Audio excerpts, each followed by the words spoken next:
Hello students, welcome back to our channel. Myself Pooja. Students, आज के इस video में हम डिस्कस करने वाले हैं कंपोनेंट्स ऑफ कंप्यूटर के बारे में, यानी कंप्यूटर के घटक क्या क्या हैं। तो चलिए जल्दी से स्टार्ट कर लेते हैं आज की हमारी वीडियो। कंप्यूटर के जो घटक हैं ना, वो मेनली 5 टाइप्स के होते हैं, like input device, CPU, output device, primary memory and secondary memory. ये 5 टाइप्स होते हैं कंप्यूटर के, यानी कंप्यूटर के कंपोनेंट्स 5 टाइप्स के होते हैं: input, CPU, output, primary and secondary memory. सबसे पहले इनपुट डिवाइस क्या होते हैं। कंप्यूटर सिस्टम के इनपुट डिवाइस महत्वपूर्ण होते हैं क्योंकि वे उपयोगकर्ताओं को कमांड और डाटा दर्ज करने की अनुमति देते हैं। यानी जो भी कंप्यूटर उपयोग कर रहा है, उसका उपयोगकर्ता वो कोई भी डाटा इनपुट करने के लिए इनपुट डिवाइस का प्रयोग करता है। कंप्यूटर को कमांड देने के लिए या उसमें डाटा दर्ज करने के लिए इनपुट डिवाइस का प्रयोग किया जाता है। और इनपुट डिवाइस मेनली होते हैं keyboard, mouse, scanner, microphone.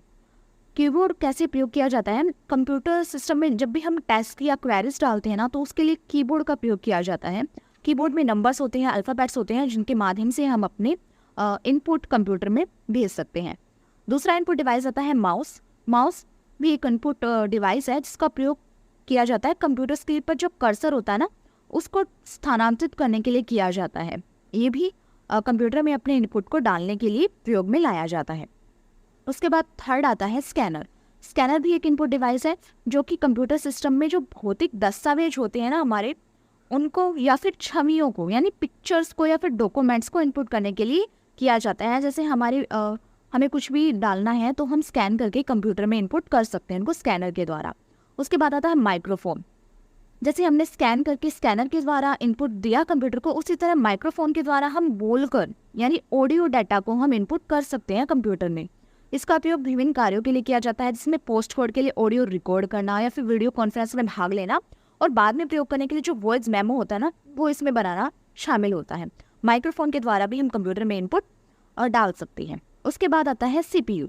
CPU होता है कंप्यूटर का माइंड, मस्तिष्क कहा जाता है CPU को कंप्यूटर का। यह कंप्यूटर डिवाइस के कामकाज के लिए आवश्यक गणनाओं को करता है, कैलकुलेशन को करता है और आदेशों को निष्पादित करता है।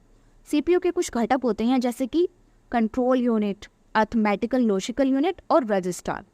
कंट्रोल यूनिट का क्या काम है। कंट्रोल यूनिट जो है वो CPU का बहुत महत्वपूर्ण घटक है और यह मेमोरी से निर्देशों को पढ़ने, जो भी इंस्ट्रक्शंस हमने डाले हैं उनको पढ़ने के लिए और फिर उनको डिकोड करने का काम करता है। इनपुट डिवाइस के द्वारा जैसे ही हमने कंप्यूटर में कुछ भी इंस्ट्रक्शन डाले तो उनको रीड करने का काम और उनको डिकोड करने का काम करता है कंट्रोल यूनिट। CPU का जो लेफ्ट पार्ट होता है ना, वो नियंत्रक इकाई यानी कंट्रोल यूनिट से निर्देशों को प्राप्त करता है और फिर उनको कर देता है निष्पादित। उसके बाद आता है arithmetic logical unit. Arithmetical logical unit का उपयोग ज़्यादातर अर्थमेटिक जो ये घटाव ALU जैसे लाइक जमा, घटा, गुणा, इनको करने के लिए, यानी जो मैथमेटिकल कैलकुलेशन होती है ना, उनको करने के लिए ALU का प्रयोग किया जाता है। ये ऑपरेशन बाइनरी लॉजिक का प्रयोग करके किए जाते हैं और ये ऑपरेशन जो है बाइनरी नंबर यानी 0 और 1 तक ही सीमित होते हैं। उसके बाद आता है रजिस्टर। रजिस्टर जो है वो CPU के भीतर कॉम्पैक्ट, हाई स्पीड डाटा और निर्देशन भंडारण स्थान है और इसका उपयोग उस डाटा को संग्रहित करने के लिए किया जाता है जिसे कि CPU द्वारा क्षणिक रूप से संसाधित किया जा रहा है। CPU ने डिकोड किया, हमारे इंस्ट्रक्शन को रीड किया, उसके बाद स्टोर करने के लिए रजिस्टर का प्रयोग किया जाता है। रजिस्टर का उपयोग डाटा प्रोसेसिंग को तेज करने के लिए भी किया जाता है क्योंकि वे मेमोरी के अन्य रूपों लाइक जैसे रैम की तुलना में रजिस्टर बहुत तेज होते हैं। इस रजिस्टर का प्रयोग किया जाता है डाटा को स्टोर करने के लिए, जो कि CPU ने अभी संसाधित किया है। आधुनिक CPU में इन घटकों के अलावा कैशे मेमोरी, वर्चुअलाइजेशन क्षमता और कुछ कोर जैसी अतिरिक्त सुविधाएं भी होती हैं। कैशे जो है वो एक छोटी होती है लेकिन त्वरित मेमोरी होती है, बहुत फास्ट मेमोरी होती है और इसका उपयोग किए जाने वाले डाटा और निर्देशों को संग्रहित करने के लिए किया जाता है। जैसे रजिस्टर में हमारा डाटा स्टोर होता है ना, वैसे कैशे में भी डाटा स्टोर किया जाता है और जो कैशे है वो बहुत छोटी होती है लेकिन सबसे तेज मेमोरी होती है। वर्चुअलाइजेशन क्षमता होती है, यानी जैसे एक CPU है ना, वो कई सारे ऑपरेटिंग सिस्टम चला सकता है वर्चुअलाइजेशन क्षमता की बदौलत, और कुछ कोर की बदौलत एक साथ कई कार्य निष्पादित कर सकता है। एक कंप्यूटर एक साथ बहुत सारे काम कर सकता है वो कोर की बदौलत, और एक CPU कई सारे ऑपरेटिंग सिस्टम चला सकता है, वो है वर्चुअलाइजेशन क्षमता की बदौलत, जिससे कि उसका प्रदर्शन और मल्टीटास्किंग क्षमताएं बढ़ जाती हैं क्योंकि कोर की मदद से एक साथ कई सारे काम कर सकते हैं, तो मल्टीटास्किंग स्किल्स बढ़ जाती हैं उसकी कंप्यूटर की। उसके बाद आता है कंप्यूटर की प्राइमरी मेमोरी।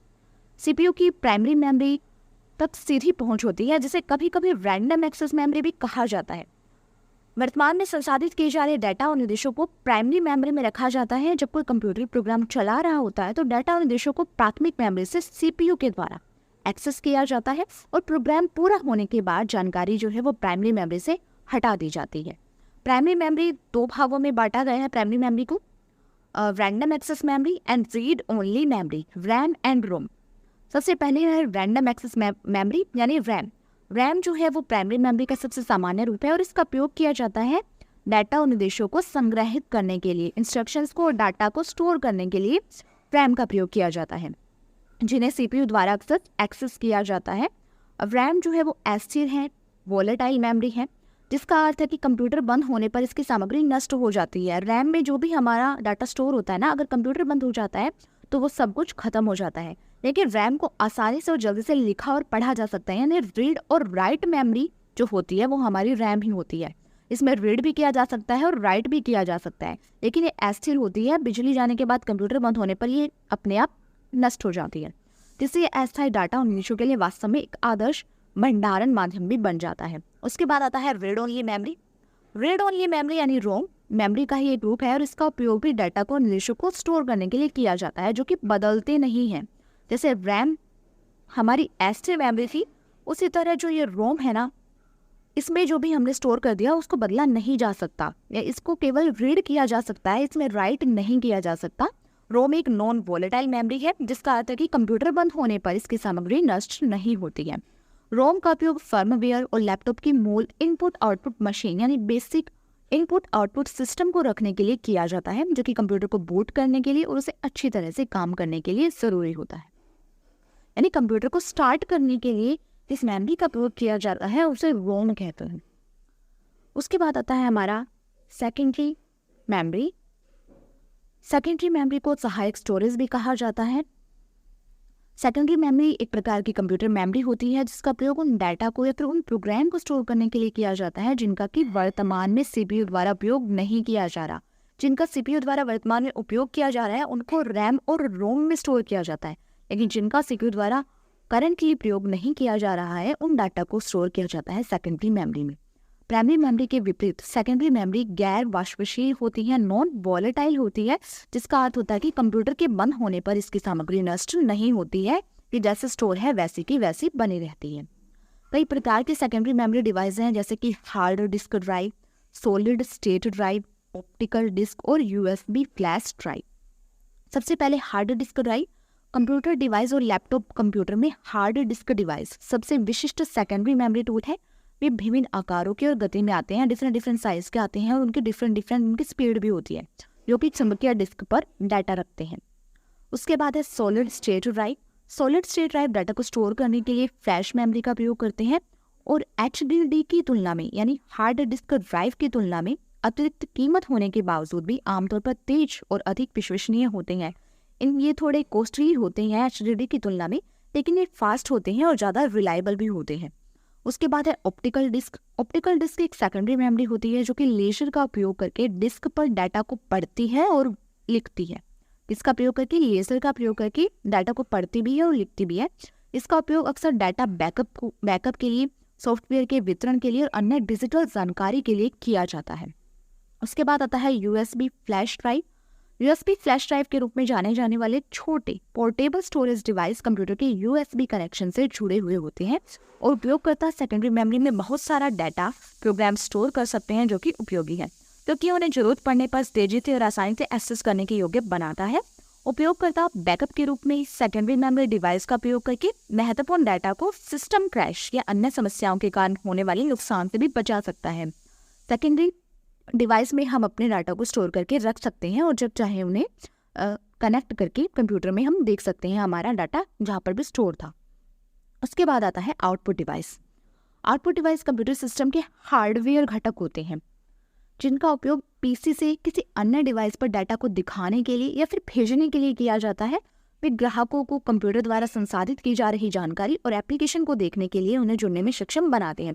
जो भी हमने इनपुट डिवाइस के माध्यम से कंप्यूटर पर इनपुट दिए थे, अब हमें आउटपुट डिवाइस के माध्यम से हमारा आउटपुट मिलता है, हमारे रिजल्ट्स मिलते हैं। आउटपुट डिवाइस में जैसे मॉनिटर, प्रिंटर, स्पीकर, प्रोजेक्टर ये सभी आते हैं। मॉनिटर सबसे अधिक उपयोग किया जाने वाला आउटपुट डिवाइस है, जिसका उपयोग कंप्यूटर मशीन पर डाटा को दिखाने के लिए किया जाता है। उनका उपयोग फोटो को, वीडियो को या फिर डाटा के विभिन्न रूपों को दिखाने के लिए किया जा सकता है और वे विभिन्न आकारों में और रेजोल्यूशन में मौजूद होते हैं। उसके बाद है प्रिंटर। प्रिंटर भी आउटपुट डिवाइस का दूसरा रूप है और इसका उपयोग कागजों की हार्ड कॉपी को और डाटा की अन्य शैलियों को प्रिंट करने के लिए किया जाता है। कोई भी डॉक्यूमेंट या कोई भी पेज हमें प्रिंट करना है तो उसका प्रयोग किया जाता है प्रिंटर, उसके लिए प्रयोग किया जाता है प्रिंटर का। इनमें इंकजेट और लेजर प्रिंटर शामिल होते हैं और ये विभिन्न आकारों के होते हैं और विभिन्न ब्रांड में भी अवेलेबल है। जबकि लेजर प्रिंटर जो होते हैं वो फास्ट होते हैं, हाई क्वालिटी के होते हैं और प्रिंट बनाने के लिए टोनर का प्रयोग करते हैं। वही इंकजेट प्रिंटर हाई क्वालिटी के होते हैं और ये प्रिंट बनाने के लिए तरल शाही का प्रयोग करते हैं, लिक्विड शाही, लिक्विड इंक का प्रयोग करते हैं। उसके बाद है स्पीकर। स्पीकर का प्रयोग कंप्यूटर सिस्टम से ध्वनि आउटपुट करने के लिए किया जाता है, यानी साउंड के लिए स्पीकर का प्रयोग किया जाता है। जैसे हमने इनपुट डिवाइस में माइक्रोफोन से हमने इनपुट दिया था तो स्पीकर से हमें मिला आउटपुट। इन्हें भारी रूप से जोड़ा जा सकता है या फिर कंप्यूटर सिस्टम में शामिल किया जा सकता है। ये उपयोगकर्ताओं को मल्टीमीडिया सामग्री के अन्य रूपों के साथ बातचीत करने, वीडियो देखने और संगीत सुनने में सक्षम बनाते हैं। उसके बाद आता है प्रोजेक्टर। प्रोजेक्टर भी एक आउटपुट डिवाइस है जो कि स्क्रीन पर या फिर दीवार पर बड़ी छवियां दिखाता है और वीडियो को प्रदर्शित करता है। कोई भी स्क्रीन पर या फिर दीवार पर जो भी आउटपुट होगा वो प्रोजेक्टर के द्वारा दिखाया जाएगा। इन्हें अक्सर प्रस्तुति और अन्य अवसरों में प्रयोग किया जाता है। इसके लिए बड़े प्रदर्शन की आवश्यकता होती है। इसके बाद आता है ऑपरेशंस ऑफ कंप्यूटर कंपोनेंट्स। जो भी हमने कंप्यूटर के घटक देखे हैं उनका संचालन कैसे होता है, उनको ऑपरेट कैसे किया जाता है। कंप्यूटर सिस्टम चलाने के लिए आवश्यक कई कार्यों को पूरा करने के लिए कंप्यूटर घटक सहयोग करते हैं और कंप्यूटर घटकों के द्वारा कुछ प्रमुख कंप्यूटर ऑपरेशन भी किए जाते हैं। सबसे पहला काम होता है इनपुटिंग का। सबसे पहले हमें कंप्यूटर में इनपुट देना होता है। रो डाटा, जो भी हमारा कच्चा डाटा होता है उसको और इंस्ट्रक्शंस को, इन्फॉर्मेशन को कंप्यूटर में दर्ज करने की जो प्रक्रिया होती है वो कहलाती है हमारी इनपुटिंग। प्रक्रिया में सहायता के लिए हम किसका प्रयोग करते हैं? कीबोर्ड का, माउस का, स्कैनर का। इन सभी इनपुट डिवाइस का प्रयोग करके हम कंप्यूटर में सबसे पहले क्या करते हैं? इनपुटिंग। इन उपकरणों का प्रयोग कंप्यूटर सिस्टम में सूचना निर्देशों को दर्ज करने के लिए किया जाता है। इनपुट डिवाइस द्वारा इनपुट करने के बाद प्रोसेसिंग के लिए डाटा को सीपीयू में भेजा जाता है। सेकंड स्टेप आता है प्रोसेसिंग करना। हमने इनपुट डाल दिया कंप्यूटर में, अब कंप्यूटर प्रोसेसिंग करेगा उसकी। कच्चे डाटा को उपयोगी जानकारी में बदलने की प्रक्रिया है प्रोसेसिंग। यह प्रक्रिया कंप्यूटर के सीपीयू के द्वारा की जाती है और ये स्टोरेज से कच्चा डाटा लेता है। जो भी हमने इनपुट दिया था, कच्चा डाटा हमने इनपुट किया था कंप्यूटर में, वहाँ से वो इनपुट लेगा, कच्चा डाटा लेगा हमारा और फिर उसको करेगा प्रोसेस और फिर प्रोसेस्ड डाटा को स्टोरेज में वापस भेज देगा। सीपीयू डाटा परिवहन प्रक्रियाएं करता है। थर्ड स्टेप आता है स्टोरिंग। डाटा और निर्देशों को संग्रहित करने के लिए, स्टोर करने के लिए, जो भी हमारा डाटा है, इंस्ट्रक्शंस है, उनको स्टोर करने के लिए प्राथमिक मेमोरी यानी प्राइमरी मेमोरी और सेकेंडरी मेमोरी का प्रयोग किया जाता है। यह डाटा को स्टोर करने के लिए सीपीयू में भेजने से पहले उनको स्टोर करता है और फिर जो संसाधित डाटा है उसको आउटपुट के रूप में हमारे सामने प्रदर्शित कर देता है। प्रदर्शित करने से पहले भी उसको स्टोर कर देता है। जो भी हमारा डाटा है उसको स्टोरिंग करने का काम करता है प्राइमरी मेमोरी और सेकेंडरी मेमोरी में। उसके बाद आता है आउटपुटिंग, यानी जो हमने इनपुट डाला था उसका अब हमें रिजल्ट मिलने वाला है, वो होता है आउटपुटिंग। ये मिलता है हमें मॉनिटर, प्रिंटर और स्पीकर के द्वारा। मॉनिटर, प्रिंटर और स्पीकर जैसे आउटपुट डिवाइस के माध्यम से जो भी हमारा डाटा संसाधित हुआ है उसको प्रस्तुत किया जाता है। यह डिवाइस सीपीयू के द्वारा निष्पादित प्रोसेसिंग के परिणाम प्रदर्शित या फिर उत्पादित करते हैं। सीपीयू द्वारा डाटा और निर्देशों को संसाधित करने के बाद परिणाम डिस्प्ले पर या प्रिंटिंग के लिए आउटपुट डिवाइस पर भेजे जाते हैं। ये है आउटपुटिंग। उसके बाद आता है कंट्रोलिंग। यह ऑपरेशन नियंत्रण इकाई यानी सीयू, कंट्रोल यूनिट के द्वारा किया जाता है, जो कि सीपीयू का एक हिस्सा है। कंट्रोल यूनिट यह सुनिश्चित करती है कि सभी बुनियादी संचालन, जो भी बेसिक संचालन है हमारा, वो सही तरीके से और सही क्रम में निष्पादित हो रहा है, सही तरीके से काम कर रहा है और एक ऑर्डर में चल रहा है। ये सभी देखने का काम करता है कंट्रोल यूनिट। मुख्य सर्किट बोर्ड कंप्यूटर के सभी भागों को जोड़ता है और यह उनके बीच डाटा प्रवाह को भी नियंत्रित करता है। यह सुनिश्चित करता है कि वह ठीक प्रकार से काम कर रही हैं और सभी को कनेक्ट कर रही हैं, यानी कंट्रोल करने का जो काम है, कंट्रोलिंग का जो काम है, वो करती है हमारी कंट्रोल यूनिट, जो कि सीपीयू का एक पार्ट है। तो आज की वीडियो में हमने जाना कंप्यूटर के कंपोनेंट्स के बारे में और साथ ही ये जो कंपोनेंट्स है वो कैसे ऑपरेट करते हैं, यानी operation of components of computer के बारे में हमने डिस्कस किया है। आज की वीडियो में इतना ही, मिलते हैं नेक्स्ट वीडियो में एक नए टॉपिक के साथ। मेक श्योर आप इस चैनल को सब्सक्राइब कर लें और साथ ही साथ बेल आइकन को भी प्रेस कर लें ताकि अपकमिंग वीडियोस का नोटिफिकेशन आपको मिलता रहे। Thank you so much.